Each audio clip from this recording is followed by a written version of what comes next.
അതിനൊരു സംവിധാനം കുറേയൊക്കെ ഉണ്ടായിട്ടുണ്ട്. ഞാൻ പറഞ്ഞില്ല, എക്സിക്യൂട്ടീവ് ഓഫീസറും അദ്ദേഹത്തിൻ്റെ സംഘ അംഗങ്ങളും വളരെ ശുഷ്കാന്തിയോടുകൂടി ഉണർന്ന് പ്രവർത്തിച്ചു.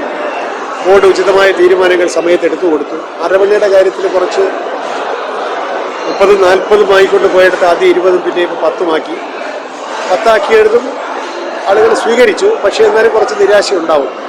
അതിന് നമ്മളൊരു പരിഹാരം കാണാൻ ശ്രമിക്കുകയാണ്. ജനുവരി 15 കഴിഞ്ഞാൽ അല്ലെങ്കിൽ 20 കഴിഞ്ഞാൽ ഇത് പോസ്റ്റിൽ അയച്ചു തരാൻ നിങ്ങൾ കൂടുതൽ ഓർഡർ ചെയ്തിട്ട് പോകും എന്ന ഒരു തീരുമാനത്തിലേക്ക് ബോർഡ് 29 ബോർഡിൽ അങ്ങനെ ഒരു കാര്യം ചർച്ചയ്ക്ക് വരുന്നുണ്ട്. സോ ദാറ്റ് ആളുകൾക്ക് ഒരു നിരാശയില്ല. അരവണ 10 കിട്ടിയുള്ളൂ, എനിക്ക് 20 വേണമായിരുന്നു എന്നൊക്കെയുള്ളത്.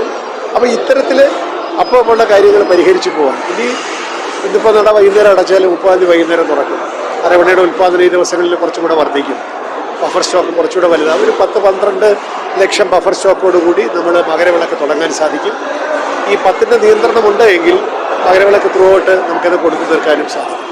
മകരവിളക്കിന് വേണ്ടിയിട്ടുള്ള ക്രമീകരണങ്ങൾക്കായിട്ട് ഇന്നലെ ബഹുമാനപ്പെട്ട ദേവസ്വം മന്ത്രി പമ്പയിൽ വെച്ച് ചില മീറ്റിംഗ് ഉണ്ടായിരുന്നു. ഫോറസ്റ്റുകാരുടെ ഭാഗത്താണ് ഒരുപാട് സഹകരണം വേണ്ടത്. അതിനെപ്പറ്റിയൊക്കെ ചർച്ച ചെയ്തു. ഇനി ഫോറസ്റ്റ് മിനിസ്റ്റർ തന്നെ 29-ാം തീയതി തിരുവനന്തപുരത്ത് മീറ്റിംഗ് വെച്ചിരിക്കുകയാണ്. അതിനകത്ത് മകരവിളക്ക് കൂടുതൽ ഈ ഫോറസ്റ്റുകാരുടെ സഹകരണത്തോടു കൂടിയേ നമുക്ക് നടത്താൻ പറ്റും.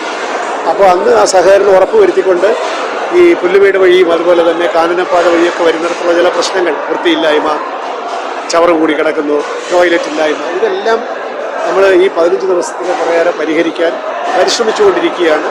എന്തായാലും ശരി, മകരവിളക്കും ഇതുപോലെ തന്നെ കുറ്റമറ്റ രീതിയിൽ നടത്താൻ ഭഗവാന്റെ അനുഗ്രഹം ഉണ്ടാകട്ടെ എന്ന് മാത്രമേ എനിക്ക് പ്രാർത്ഥിക്കൂ.